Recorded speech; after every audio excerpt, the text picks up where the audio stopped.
Nous prenons notre tout dernier invité pour cette tranche matinale, mais je rappelle le programme de tout à l'heure avec Jean-Marie Kassamba qui recevra un prix dans nos murs ce vendredi, un prix d'excellence pour sa carrière, pour son professionnalisme avéré. Ce sera dans quelques minutes. Mais avant, je suis avec Maître Georges Moudiani. Il est assistant à l'Université de Kinshasa, vu que nous venons de parler d'enseignement supérieur, mais il est aussi communicateur de l'UDPS Kibasa Maliba. Bonjour et bienvenue. Merci, bonjour cher Christopher. Voilà, déjà j'aimerais que vous puissiez vous présenter parce que c'est une première, personnellement, que je vous reçoive sur ce plateau. Vous avez commencé votre carrière au sein de l'UDPS Kibasa ou bien vous avez un peu navigué de gauche à droite jusqu'à aujourd'hui? Merci d'abord de l'opportunité que vous m'offrez ce matin pour essayer de partager déjà cette chaleur médiatique avec vous en particulier, avec tous les téléspectateurs de Télé 50. Ça me va droit au cœur. Pour moi, c'est une opportunité des valeurs que je maximise pour essayer d'éclairer l'opinion publique sur certaines questions très importantes de l'heure. Alors, en ce qui concerne ma carrière politique, j'ai commencé mon parcours politique. En fait, j'ai commencé mon combat au sein de l'UDPS Kibasa, qui est un grand parti politique, une machine politique. Et d'abord, tout au début, je commençais à la jeunesse comme rapporteur national de la jeunesse de l'UDPS Kibasa. Et les ambitions ont grandi. Par la suite, il a plu au secrétaire général à l'époque de me nommer comme directeur de cabinet. Donc je travaillais comme directeur de cabinet du secrétaire général de l'UDPS Kibasa. Actuellement, je suis membre du conseil, honorable membre du conseil national de l'UDPS Kibasa. C'est donc toute votre carrière politique, vous l'avez passée au sein de l'UDPS? Au sein de l'UDPS Kibasa, je reste et je demeure fidèle. J'ai toujours voulu connaître quand même la nuance entre UDPS, Tshisekedi, UDPS Kibasa. Vous êtes voisins, je crois savoir à l'IMT. C'est quoi la nuance par rapport aux idéologies? Par rapport à l'idéologie, il n'y a aucune différence entre les deux partis, c'est un même parti. Mais peut-être la petite différence, c'est au niveau juridique. Donc, sur le plan juridique, c'est un tout petit peu ce qui nous sépare. Mais sur le plan politique, nous sommes unis. Et nous avons comme dénominateur commun son Excellence Félix Antoine Tshilombo Tshisekedi, président de la République. Le président de la République et de l'UDPS. De l'UDPS. Voilà, mais en parlant d'idéologie, justement, aujourd'hui, l'UDPS Kibasa Maliba est au sein de l'Union sacrée. Vous n'allez pas me contredire. Exactement. Comment voyez-vous, comme le dit la thématique, le climat politique aujourd'hui en RDC avec cette idéologie ou ce courant ou ce regroupement désigné Union sacrée? Bien, cher Christopher, d'entrée des jeux, je voudrais préciser que la politique d'abord porte sur l'équilibre qu'il faut établir entre les actions politiques concrètement posées et les développements de la société, tant sur le plan international que sur le plan interne. Alors, qu'est-ce que ça veut dire par là? Ce qui veut dire que nous, en tant que tels, en termes de caractéristiques, en termes d'ambition, à l'égard, grâce au discours politique rationnel, grâce à la publicisation des actions que nous allons faire tout à l'heure, le climat politique ici est séquencé en deux. C'est-à-dire, premièrement, sur le plan de l'exercice du pouvoir. Deuxièmement, sur le plan de la gouvernance, de l'organisation de la société, sur le plan de l'exercice du pouvoir. Parce que, bon, il faut le dire, ici nous avons un président de la République qui se bouscule dans toutes les directions pour essayer de redorer l'image de la République démocratique du Congo, déjà avec à son actif un programme quinquennal qu'il a réussi avec succès. Ces programmes axés sur la bonne gouvernance, l'investiture humaine, c'est-à-dire la formation de l'homme, la croissance économique durable et la construction d'une société fondée sur le solidarisme.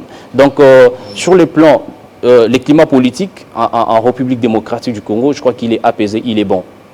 Avec la gouvernance de qualité dont fait montre et dont fait preuve le président de la République. Dans la gouvernance de qualité, vous comptez... Mais il faut également signaler, parce que j'ai parlé du deuxième volet, l'organisation de la société. La société est organisée, mais au-delà de tout, il y a l'Est de la République. Nos compatriotes sont en train de mourir nuit et jour, les sangs coulent. Et on va en parler. Peut-être que je vais essayer juste de... Oui, juste parce que vous avez parlé tout à l'heure, un concept qui me renvoie aussi au fait que le président de votre parti politique a été souvent invectivé autour d'une affaire qui n'a pas encore trouvé peut-être des réponses exactes. On a peut-être arrêté, mais on ne sait toujours pas ce qui s'est réellement passé avec le phénomène RAM, par exemple. Parce que quand on pose la question, on se rejette les fautes. Il faut demander à l'RPTC, il faut demander au PETENTIC, il faut demander à tel individu ou à tel autre. Qu'est-ce qui s'est réellement passé en interne? Vous vous êtes dit quoi sur cette affaire?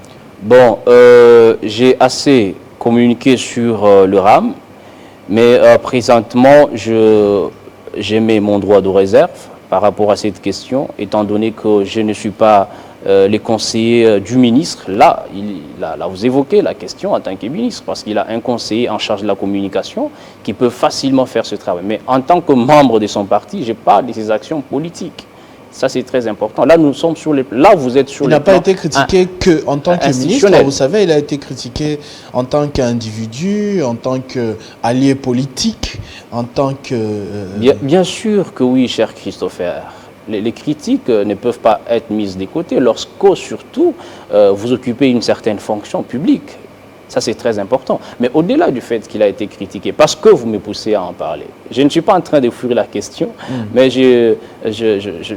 j'exerce mon droit, qui est tout à fait légitime, le droit aux réserves, n'étant pas mandaté pour parler de cette question. Mais je voudrais que l'opinion publique retienne quelque chose. Vous savez, un homme d'État est tout à fait différent de tous ces hommes que nous voyons. Lorsqu'on est homme d'État, c'est-à-dire toute action que l'on pose, c'est pour les générations futures. Ça, c'est très important. Alors, Augustin Kibassa Maliba, aujourd'hui ministre des Postes, Télécommunications, Nouvelles Technologies de l'Information et de la Communication, les actions qu'il est en train de poser, ce n'est pas pour aujourd'hui, mais c'est pour demain, c'est pour un Congo de demain. Par exemple, l'affaire RAM. Mais grâce au RAM, moi, lorsque je suis à l'université de Kinshasa, je me connecte gratuitement. C'est grâce au RAM. Je fais mes recherches, je publie gratuitement.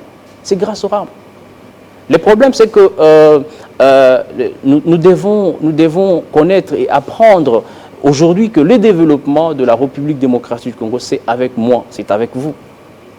On va revenir il faut contribuer, c'est très important. On va revenir sur cette question-là. Comme il est 10h, Télé 50, on doit d'abord prendre la minute de l'information avec Christian Kalonji. C'est la toute dernière de cette tranche matinale. Christian, les retours ne marchent pas. Tu l'as remarqué comme moi. Tu devras te contenter de celui qui est plus loin, Christian. Oui. Donc, bienvenue pour la minute de l'information.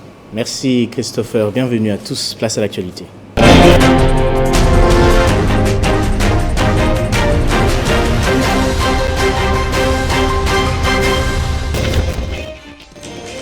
Le Premier ministre Jean-Michel Samalou Condé séjourne à Tunis, capitale de la Tunisie, pour la 8e conférence de Tokyo sur le développement, prévue du 27 au 28 août. Ces assises vont plancher sur plusieurs thèmes d'une importance capitale pour la RDC, notamment l'agriculture, l'intégration régionale et les échanges commerciaux post-Covid, ainsi que le changement climatique.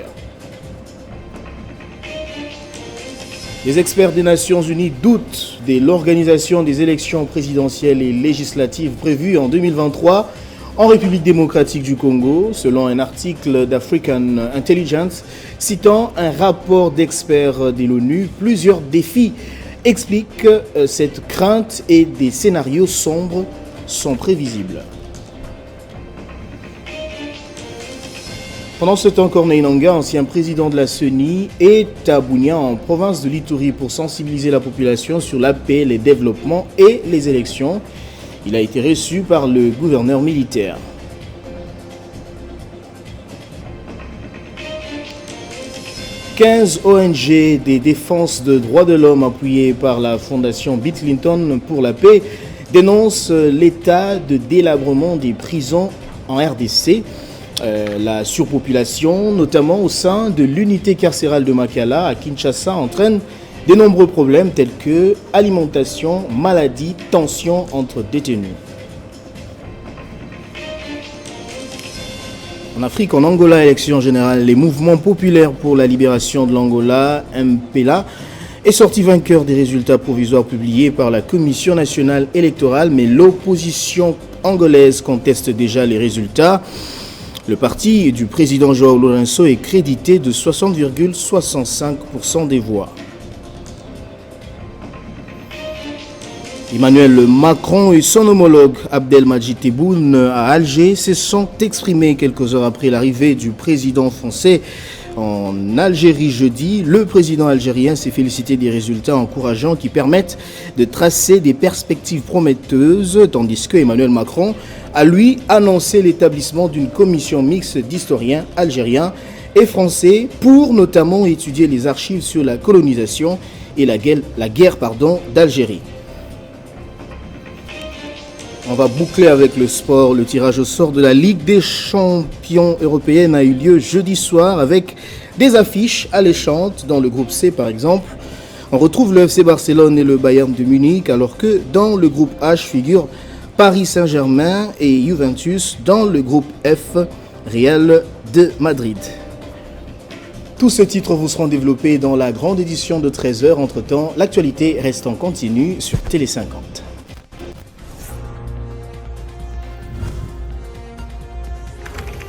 L'actualité reste en continu.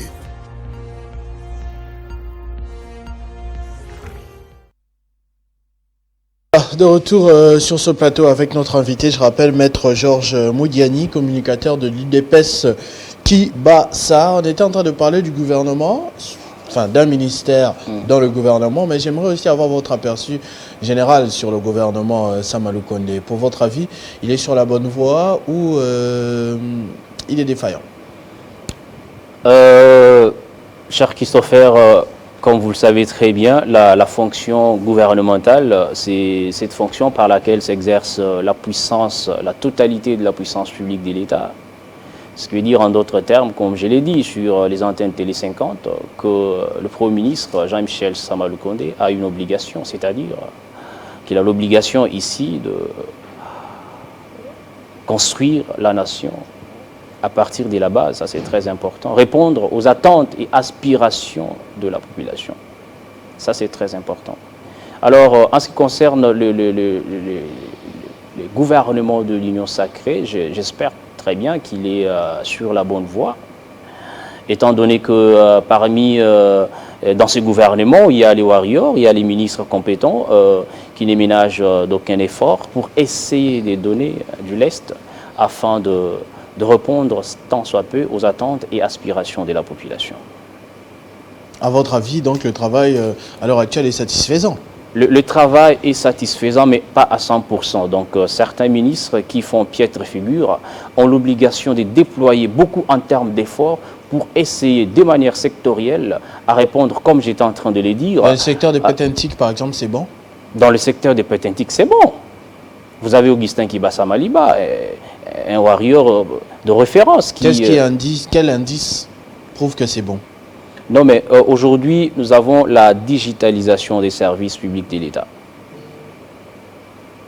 Aujourd'hui, nous avons l'interconnexion des centres universitaires ou des institutions universitaires.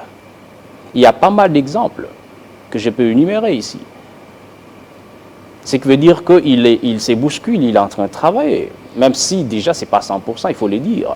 Mais les efforts sont très Parlons du président de la République que vous soutenez, le président de la République lui-même, parce qu'on dit qu'au moment venu, il rendra compte personnellement au peuple. On lui reproche, entre autres, d'avoir beaucoup voyagé, effectué des voyages, sans qu'il y ait des retours conséquents au pays. Parce qu'il a dit qu'il ramenait des investisseurs des États-Unis, d'Europe, faire de la RDC l'Allemagne de l'Afrique, mais jusqu'à aujourd'hui, on attend toujours, ça se fait attendre.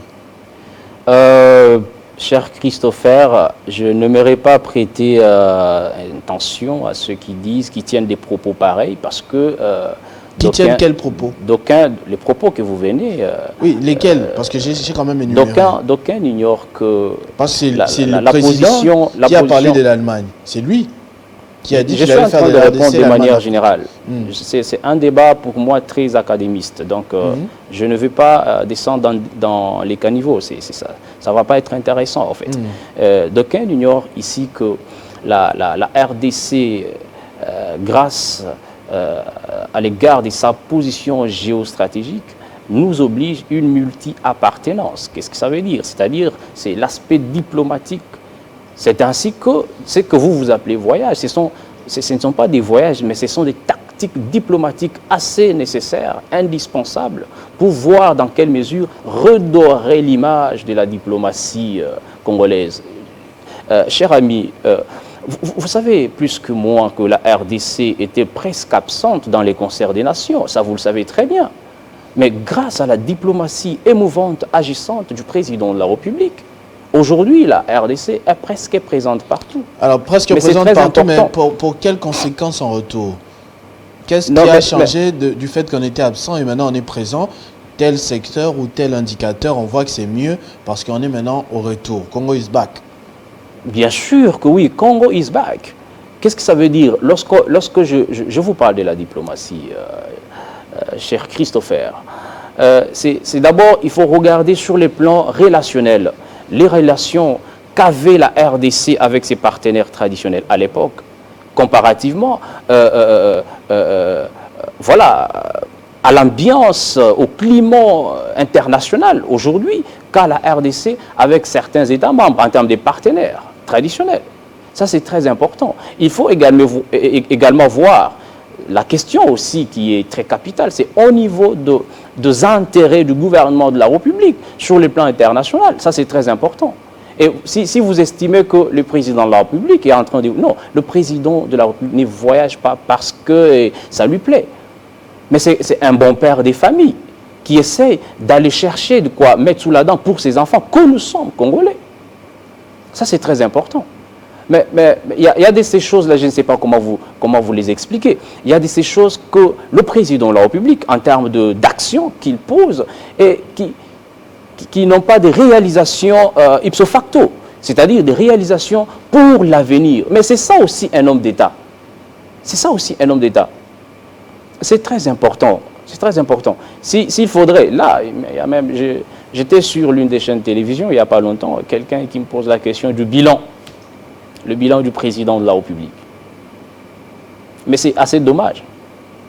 Assez dommage, à condition peut-être que l'on soit de mauvaise foi, pour ne pas voir ce que le président de la République est en train de réaliser.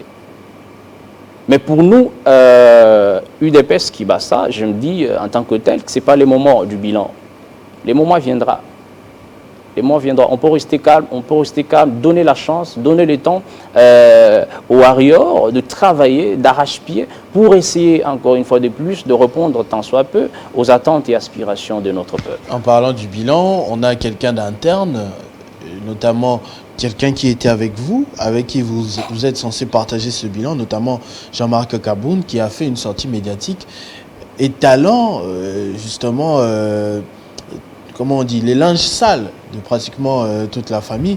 Et on a vu à quoi ça ressemblait. Et aujourd'hui, d'ailleurs, il est en train de croupir en prison. Vous l'avez dit très bien qu'il est en train de croupir en prison. Mais il faut retenir une chose. C'est vraiment inadmissible d'outrager, de porter atteinte à l'honneur, à la dignité du président de la République, à l'occasion de l'exercice de ses fonctions en tant que président de la République, soit dans ses fonctions en tant que président de la République. L'honorable Jean-Marc Kaboun, je pense qu'il a outrepassé publiquement les bornes. Vous l'appelez honorable, mais il est en prison. Est-ce que la place d'un député national, c'est en prison? Je suis un mot civilisé. C'est ça, c'est ce qui nous caractérise, nous. Il n'a pas tué quelqu'un, il a simplement parlé. Il a seulement parlé. Mais ce que je suis en train de dire... Et au regard de sa position au sein de votre famille politique, on pourrait confirmer quand même... Tout ce qui a manqué, tout ce qui a manqué à Jean-Marc Kaboun, c'est une dose de sagesse. Il avait tout. Vous l'appelez même l'homme de confiance du chef. Mais à un certain moment, je n'ai pas pu voir quelqu'un comme lui outrepasser publiquement les bornes. En fait, des propos diffamatoires, des faits et gestes, des faux bruits. Parce que la justice, parce que c'est ça même la caractéristique de l'UDPS de manière générale. Nous sommes un parti qui a milité, qui a combattu pour la restauration de l'état des droits en République démocratique du Congo. Donc, l'état des droits veut dire également une justice indépendante. Donc, ce sont les affaires qui sont au niveau des instances judiciaires. Et nous, à notre niveau, nous n'avons aucun mot à dire sur l'indépendance de la justice. Aucun mot. Alors, à votre niveau, vous allez remplacer Jean-Marc Kaboun, peut-être comme député, d'ici 2023. Vous allez postuler, vous, personnellement, je m'adresse à vous. Là, vous parlez de moi. Oui. Mais certainement, je suis politique, j'ai des ambitions. Et peut-être qu'on on n'était pas dans les zones profondes en termes de présentation. Je suis leader de la province de Lomami en tant que notable. Donc, particulièrement ma ville natale, c'est Monéditou. Donc, je descendrai chez moi en 2023 pour essayer de faire quelque chose de très positif en tant que tel. Je vais postuler en 2023, ne vous en faites pas. Et ça, je garantis déjà ma base. Et ce n'est pas moi, c'est la base qui me réclame. C'est la base qui me réclame, c'est pas moi en fait. Et vous allez donner votre voix à Félix Tshisekedi ou à Kibasa Maliba? Parce qu'on dit que aussi Augustin Kibasa sera adversaire de Félix Tshisekedi lors de la prochaine présidentielle. Il va jouer ça à l'envers. Ça fait rigoler. Il a des chances à votre avis? Si aujourd'hui, mettons Félix Tshisekedi à part, si aujourd'hui Augustin Kibasa était candidat président, vous pensez qu'il a des chances? Non mais écoute, pour la petite histoire, Augustin Kibasa, avec sa famille politique, UDPS Kibasa, fut le tout premier parti à soutenir la candidature de Félix Antoine Tshilombo Tshisekedi, à l'époque, candidat commun de l'opposition. Même après la messe noire de Genève, c'est Augustin Kibasa Maliba, avec sa famille politique, que nous sommes l'UDPS Kibasa, avions fait une déclaration pour réitérer notre soutien indéfectible à son Excellence Félix Antoine Tshilombo Tshisekedi. Donc c'est en termes d'intox, je ne vois pas. Félix Tshisekedi à part, parce que lui aussi, comme dirait le président de l'Assemblée nationale, il est Azam au Bali, n'est-ce pas? Sans Félix Tshisekedi, est-ce que vous pensez aujourd'hui qu'Augustin Kibasa, pour essayer un peu de comprendre le sens de ces rumeurs, pourrait être un bon candidat président de la République aujourd'hui? Je ne le vois pas déjà avec ces ambitions-là. Et déjà, il était directeur des campagnes du président de la République, à Lubumbashi. Donc, je ne le vois pas pour le moment avec ces ambitions-là. Donc, l'objectif ici, c'est d'abord de soutenir la vision du chef de l'État en 2023, manœuvrer, manager des stratégies politiques de pointe pour donner la majorité absolue au niveau du Parlement au président de la République. Et c'est même le travail que fait le secrétaire général du parti, M. Séraphin Ombaka Pepe, qui est en train de travailler administrativement et politiquement pour que tous ces objectifs soient atteints. Merci beaucoup, Maître Georges Moudiani, pour votre intervention ce matin sur Télé 50 pour commenter l'actualité politique, on va le dire, le climat politique, même en RDC, sous la casquette de communicateur du DPS Kibasa. Merci beaucoup. Mais avant de chuter en douceur, je voudrais faire une petite adresse à Paul Kagame, parce qu'on devrait en parler, faute de temps. Vous savez, la guerre est semblable au feu. Alors, il faut faire le choix, soit déposer les armes, soit périr par les armes. Donc, Paul Kagame et son régime ont intérêt à déposer les armes. Sinon, ils périront par et à travers les armes. J'espère qu'il vous a suivi, parce qu'il suit parfois Télé 50, ou au moins Vincent Carrega lui transmettra le message. Exactement. Parce que lui aussi suit Télé 50, on le verra un peu plus tard. Merci beaucoup d'avoir répondu à cette invitation. C'est moi qui vous remercie. Merci également à vous d'avoir suivi Télé 50 depuis 7 h du matin. Cette tranche matinale est terminée. On va se séparer avec les souhaits d'anniversaire de nos téléspectateurs. Beaucoup d'autres programmes sont prévus durant la journée. Restez branchés et ne manquez rien. On se voit à tout de suite.